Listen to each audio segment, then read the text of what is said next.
विषय इतिहास याच्यातील पहिलं प्रकरण युरोपातील प्रबोधन आणि विज्ञानाचा विकास। याच्यामध्ये आज आपण 5वा 6वा आणि 7वा घटक याबद्दल माहिती पाहणार आहोत। आता सुरुवातीला आपण 5वा घटक आहे तो पाहूया,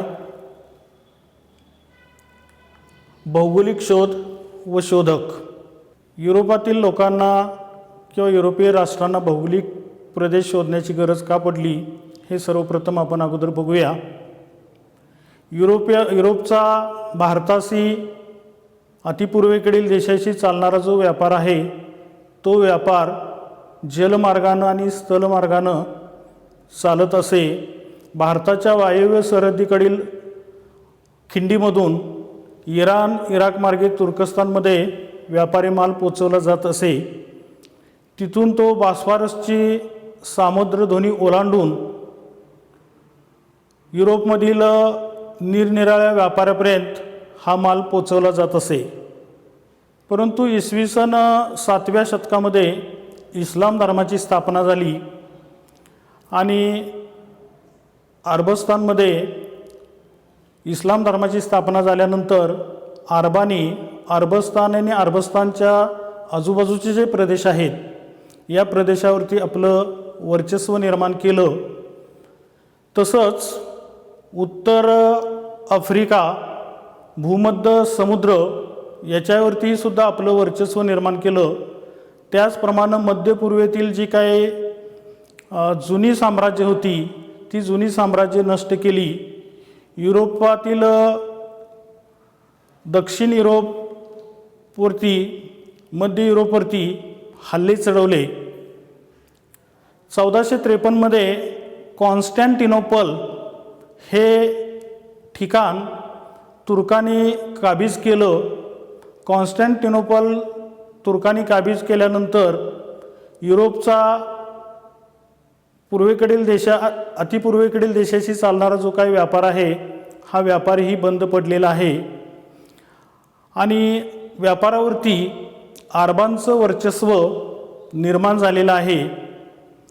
त्यामुळं काय झालं तर युरोपमधील लोकांचं हाल होऊ लागलं, व्यापाऱ्यांचं आर्थिक नुकसान होऊ लागलं आणि त्यामुळं नवीन प्रदेश शोधण्याशिवाय कुठलाही पर्याय उरला नाही। भारताकडे जाणाऱ्या नवीन मार्गाचा शोध घेण्यासाठी एक प्रकारची स्पर्धाच युरोपीय देशामध्ये सुरू झाली। पोर्तुगालचा राजपुत्र साहसी आणि दर्यावादी होता।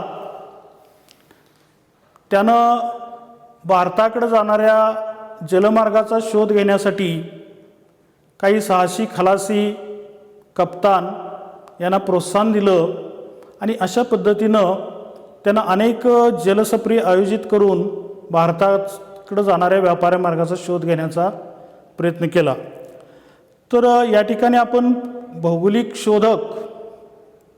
शोध आणि शोधक, तर कोणत्या शोधकानं कोणता प्रदेश शोधलेला आहे ती या ठिकाणी आपण पाहणार आहोत। तर सुरुवातीला मार्को पोलो हा इटालियन प्रवासी होता। त्यानंच युरोपला सर्वप्रथम चीन आणि पूर्वेकडील आशिया खंडातील इतर देशाची ओळख करून दिलेली आहे। चीनचा सम्राट कुबलाई खान याच्या दरबारामध्ये तो राहिलेला होता। त्या ठिकाणी त्यानं मंगोलियन भाषा आणि चीनी भाषा अवगत केली। मार्को पोलोनं जे काय प्रवास वर्णन लिहिलेलं आहे त्या प्रवास वर्णनाला ट्रॅव्हल्स ऑफ मार्को पोलो असं म्हटलं जातं आणि त्याच्यामध्ये त्यानं की भारताचा पूर्व किनाऱ्यावरील जो व्यापार आहे या व्यापाराविषयी माहिती दिलेली होती। आता त्याच्यानंतर दुसरा एक प्रवासी आहे तो आपण या ठिकाणी बघूया। त्याचं नाव आहे इब्न बतूता। तर हा इब्न बतूता वेगवेगळ्या कारणासाठी भारत मालदीव, सुमात्रा, चीन, स्पेन, सार्डिनिया, पूर्व आणि पश्चिम आफ्रिका या प्रदेशामध्ये फिरला. मध्ययुगातील प्रसिद्ध प्रवासी म्हणून तो ओळखला जातो. आता त्याच्यानंतर आपण बघूया हेनरी द नॅव्हिगेटर. पोर्तुगालच्या या राजपुत्रानं 15व्या शतकामध्ये युरोपातील जे अज्ञात प्रदेश आहेत हे अज्ञात प्रदेश शोधण्यासाठी प्रोत्साहन दिलं आणि त्याच्यामधूनच की आफ्रिकेच्या जवळ असलेलं मॅडेरा आणि ॲझोरस या 2 द्वीपकल्पाचा शोध लागलेला आहे. पोर्तुगीजांनी आफ्रिकेतील लोक युरोपमध्ये आणले आणि त्यांना गुलाम म्हणून वागणूक दिली. त्याचप्रमाणे आफ्रिकेमध्ये सापडलेलं जे सोनं आहे ते सोनंसुद्धा पोर्तुगीजांनी आपल्या मायदेशी आणलेलं आहे. त्याच्यानंतर बार्थोलोमो डायस हा एक खलासी होता. पोर्तुगालचा राजा दुसरा जॉन याच्या आज्ञेवरून डायस हा प्रवासाला निघाला. आफ्रिकेच्या दक्षिणेकडचं टोक त्याला सापडल्यानंतर त्या टोकाला त्यानं केप ऑफ स्ट्रोम्स म्हणजे वादळाचं भूशिर असं नाव दिलं आणि त्याच्यानंतर ते नाव बदललं आणि नाव बदलून केप ऑफ गुड होप असं त्या आफ्रिकेच्या दक्षिण टोकाला नाव दिलेलं आहे. आता आफ्रिका खंडाला वळसा घालणारा तो पहिला दर्यावधी होता. त्याच्यानंतर ख्रिस्तोफर कोलंबस तर 1453 की तुर्कांनी इस्तंबूल म्हणजेच कॉन्स्टँटिनोपल हे ठिकाण जिंकल्यानंतर युरोपातील लोकांना आशियामध्ये येण्याचा जो काही मार्ग आहे हा मार्ग शोधणं आवश्यक झालेलं होतं. स्पेनचा राजा फर्दिनांद आणि राणी इसाबेल यांच्या पाठिंब्यानं कोलंबस भारताच्या शोधाला निघाला आणि पृथ्वी गोल असल्यामुळं त्याला असं वाटलं की पश्चिमेपासून आपण प्रवासाला सुरुवात केली तर पूर्वेकडं असणाऱ्या भारत देशामध्ये आपण पोहोचू. पण तसं न होता तो प्रवासाला निघाल्यानंतर प्रवास करत करत की अमेरिका खंडाजवळ पोचलेला आहे पहा. तर अशा पद्धतीनं त्यानं अमेरिका खंडाचा शोध लावलेला आहे. त्याच्यानंतर अमेरिगो वेस्पुसी इटलीतील अमेरिगोनं स्पेनच्या वतीनं 1497 पहिली शोध मोहीम काढली असं समजलं जातं. त्यानं आपल्या 3ऱ्या मोहिमेमध्ये जो प्रदेश शोधला त्याला व्हेनेझुएला असं नाव दिलं.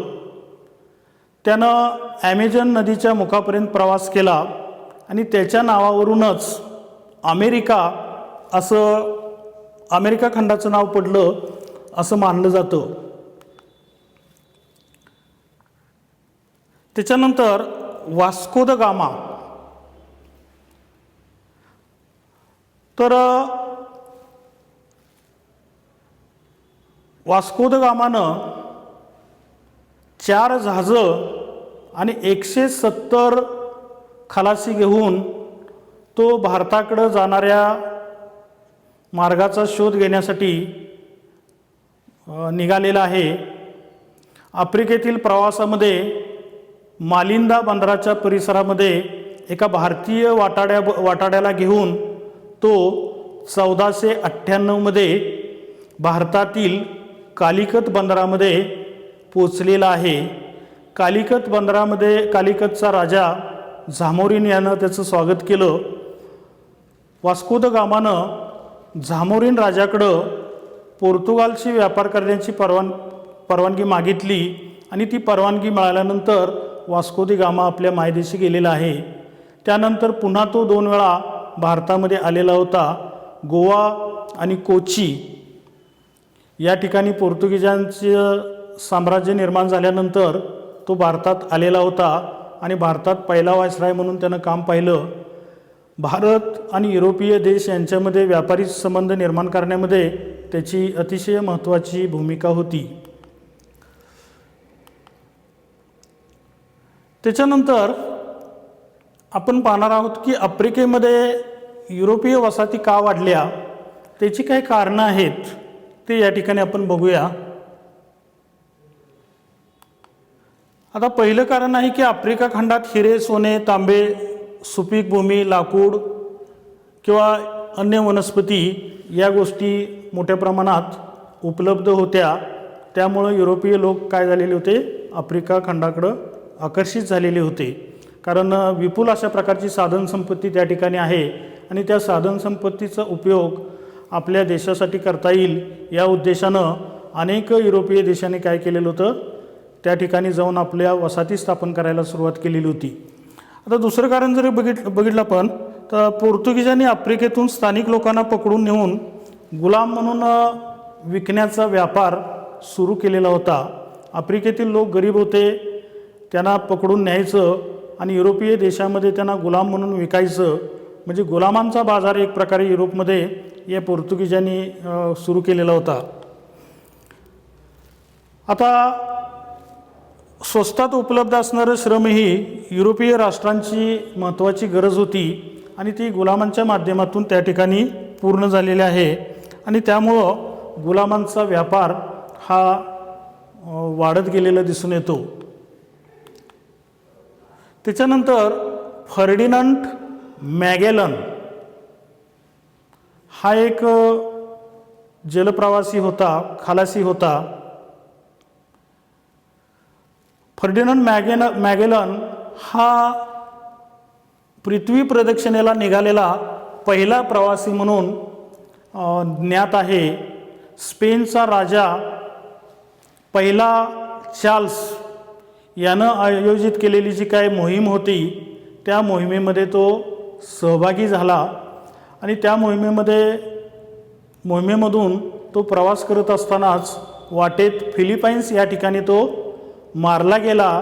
परंतु त्याच्या सहकार्याने पृथ्वी प्रदक्षिणेची जी काही मोहीम आहे ही मोहीम पूर्ण केलेली आहे. आता त्याच्यानंतर सॅम्युएल डी चॅम्प्लेन हा फ्रान्समधील होता आणि त्यानं अमेरिकेत शोध मोहिमा काढल्या. त्या ठिकाणी फ्रेंचच्या वसाहती स्थापन केल्या. कॅनडामधील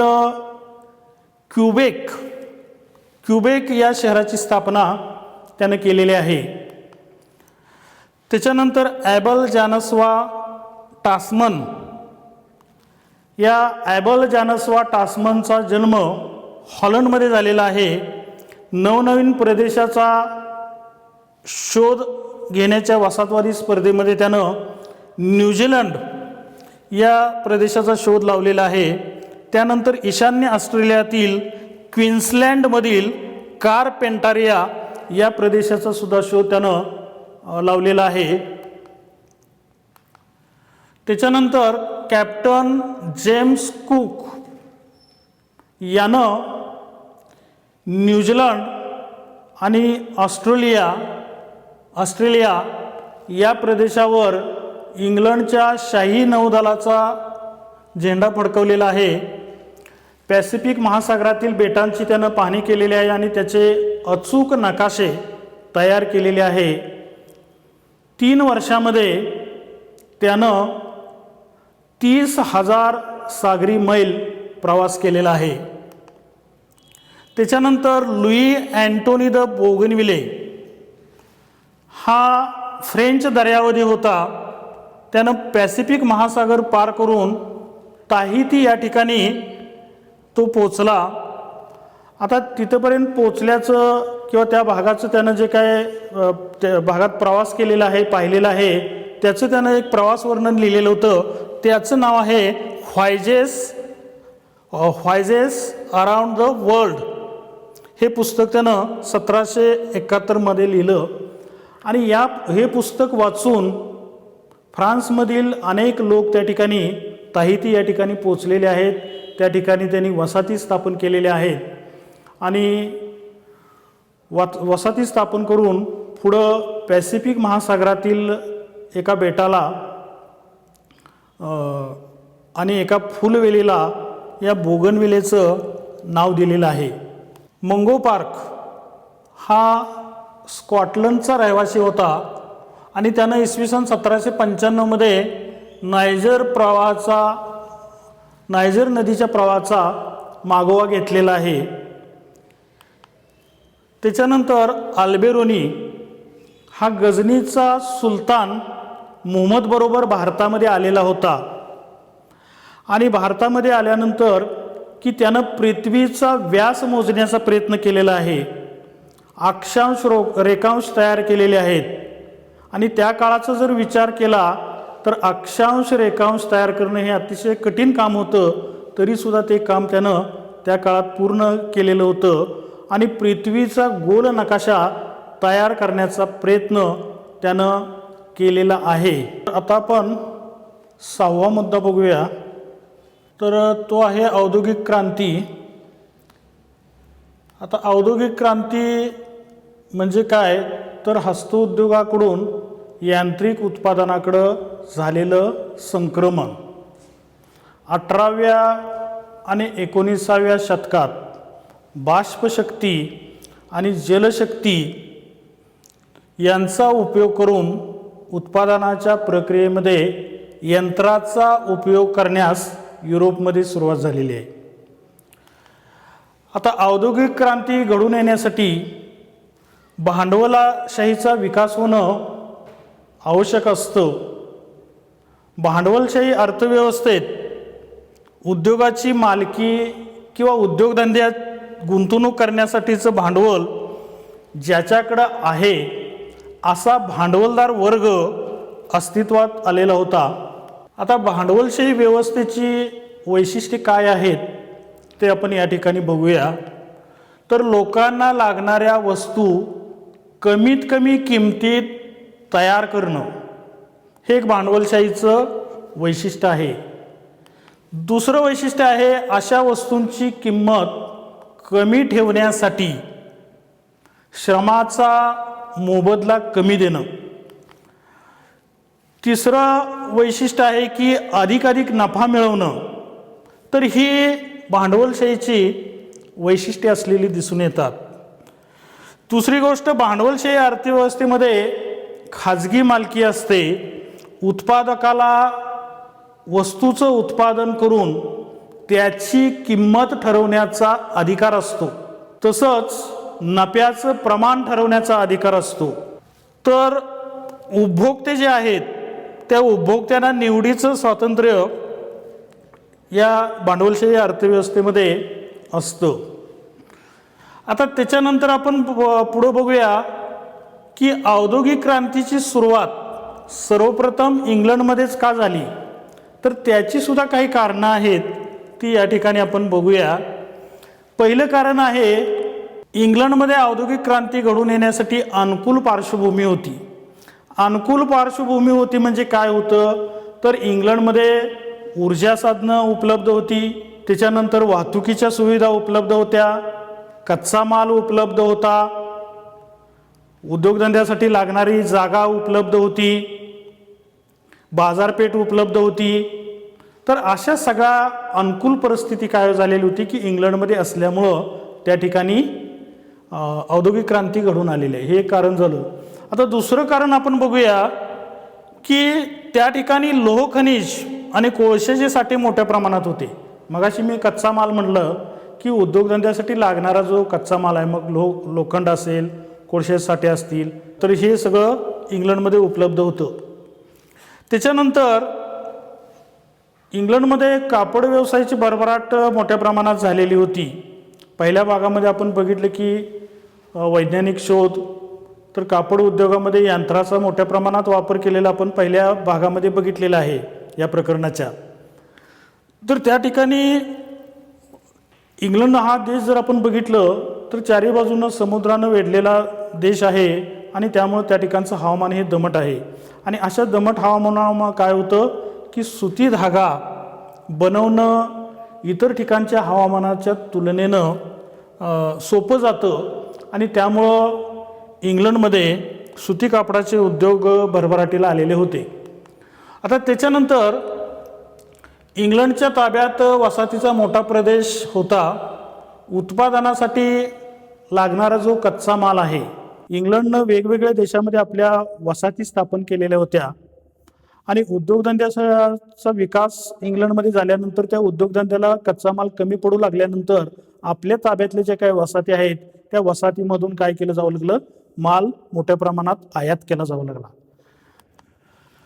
त्याच्यानंतर हा जो काय कच्चा माल आहे तो पक्का केल्यानंतर विक्रीसाठी बाजारपेठेची आवश्यकता असते. इंग्रजांच्या ताब्यामध्ये वेगवेगळ्या भागामध्ये वेगवेगळ्या देशामध्ये वसाहती होत्या आणि त्या वसाहतीमध्ये नाविक दलाच्या सामर्थ्यावरती त्याने आपला पक्का माल वसाहतीमध्ये पोहोचवण्याचं काम केलेलं आहे. तसंच मिळणाऱ्या नफ्यातून इंग्लिश व्यापाऱ्यांना मोठ्या प्रमाणात अतिरिक्त भांडवल उपलब्ध झालं आणि त्या भांडवलाचा उपयोग काय झाला की पुन्हा नवीन उद्योग काढणं आणि त्यामुळे उद्योगधंदे वाढत गेलेले. या जोडीला कामगारांचे श्रम उपलब्ध असल्यानं वस्तूंच्या किमती प्रमाणाबाहेर वाढवून देणं शक्य झालेलं आहे. औद्योगिक क्रांतीनंतर युरोपमध्ये आर्थिक राष्ट्रवाद पुढे आलेला आहे. आता या आर्थिक राष्ट्रामध्ये कोणकोणत्या गोष्टीचा समावेश आहे हे आपण या ठिकाणी बघूया. पहिली गोष्ट म्हणजे आपल्या राष्ट्राच्या आर्थिक विकासाला प्राधान्य देण्याबरोबरच इतर राष्ट्राच्या आर्थिक नाकेबंदी करणं याच्यामध्ये आवश्यक ठरलं. दुसरी गोष्ट, स्पर्धक राष्ट्राच्या व्यापारावरती आर्थिक निर्बंध कसे लादता येतील याचा विचार होऊ लागला. त्याच्यानंतर आयात निर्यातीवरती बंदी घालणं, त्याच्यानंतर इतर राष्ट्राच्या मालावरती जबर कर आकारणी करायची की जेणेकरून तो माल आपल्या बाजारपेठेमध्ये महाग राहिला पाहिजे आणि तो माल कुणीही घेता कामा नये, या दृष्टिकोनातून जबर जकात आकारायची असं धोरण पुढे आलेलं आहे. त्यानंतर परदेशात आपलं प्रतिस्पर्धी राष्ट्र ज्या ठिकाणी वसाहती स्थापन करेल त्या ठिकाणी आपल्याही राष्ट्राच्या वसाहती स्थापन करायच्या. वेळ प्रसंगी त्या राष्ट्राबरोबर युद्धही करायचं, अशा प्रकारचा विचार पुढे आलेला आहे. आता औद्योगिक क्रांतीनं ज्या अतिरिक्त उत्पादनाला जन्म दिला, औद्योगिक क्रांतीमुळे काय झालं की यंत्रामुळे मोठ्या प्रमाणात उत्पादन होऊ लागलं. देशाची गरज भागून सुद्धा अतिरिक्त उत्पादन निर्माण झाल्यामुळं हे उत्पादन विकायचं कुठं हा प्रश्न पडला आणि त्यामुळं काय झालं, त्याच्यातूनच आर्थिक राष्ट्रवाद फोफवलेला होता. म्हणजे औद्योगिक क्रांतीनं ज्या अतिरिक्त उत्पादनाला जन्म दिला त्याच अतिरिक्त उत्पादनानं आर्थिक राष्ट्रवादाला म्हणजेच पर्यायानं आर्थिक साम्राज्यवादाला बळ पुरवलं. आता याच्यामध्ये टोकाचा राष्ट्रवाद निर्माण झाला, औद्योगिकरण मोठ्या प्रमाणात झालं, वंश श्रेष्ठत्वाच्या कल्पना पुढे आल्या, आक्रमक प्रवृत्ती पुढे आली आणि यामुळे साम्राज्यवाद अधिकच वाढीस लागलेला आहे. आणि याच्यामधूनच इंग्लंड, फ्रान्स, बेल्जियम, जर्मनी या राष्ट्रांनी कित्येक चौरस मैल प्रदेश आपल्या साम्राज्याला जोडलेला आहे.